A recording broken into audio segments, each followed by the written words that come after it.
So imagine a big explosion as you climb through 3,000 feet.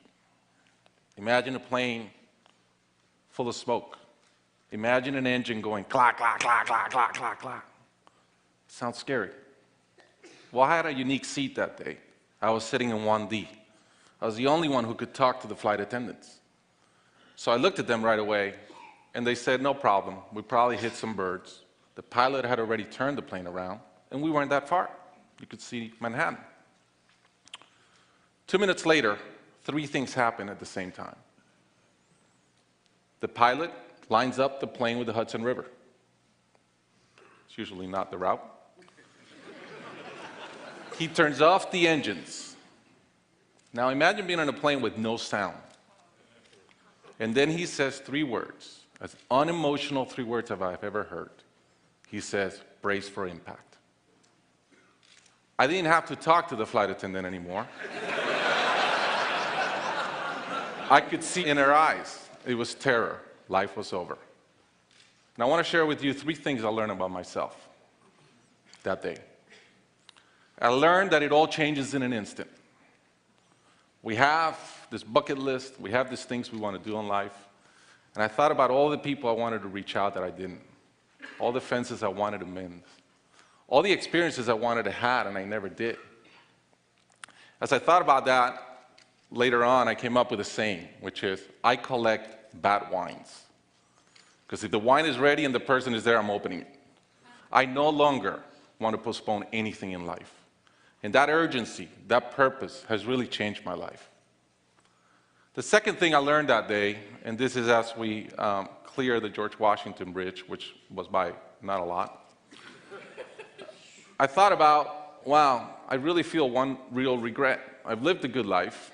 In my own humanity and mistakes, I've tried to get better at everything I've tried. But in my humanity, I also allow my ego to get in. And I regretted the time I wasted in things that did not matter with people that matter. And I thought about my relationship with my wife, with my friends, with people. And after, as I reflected on that, I decided to eliminate negative energy from my life. It's not perfect. It's a lot better. I've not had a fight with my wife in 2 years. It feels great. I'm no longer trying to be right. I choose to be happy. The third thing I learned, and this is as your mental clock starts going 15, 14, 13, you can see the water coming. I'm saying, please blow up. Right? I don't want this thing to break in 20 pieces like you've seen in those documentaries. And as we're coming down, I had a sense of, wow, dying is not scary. It's almost like we've been preparing for it our whole lives. But it was very sad. I didn't want to go. I love my life. And that sadness really framed in one thought, which is, I only wish for one thing. I only wish I could see my kids grow up. About a month later, I was in a performance by my daughter, first grader, not much artistic talent, yet. And I'm bawling, I'm crying like a little kid. And it made all the sense in the world to me.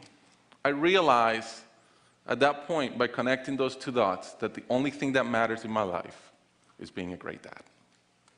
Above all, the only goal I have in life is to be a good dad. I was given the gift of a miracle of not dying that day.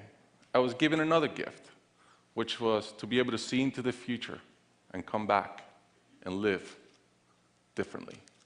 I challenge you guys that are flying today.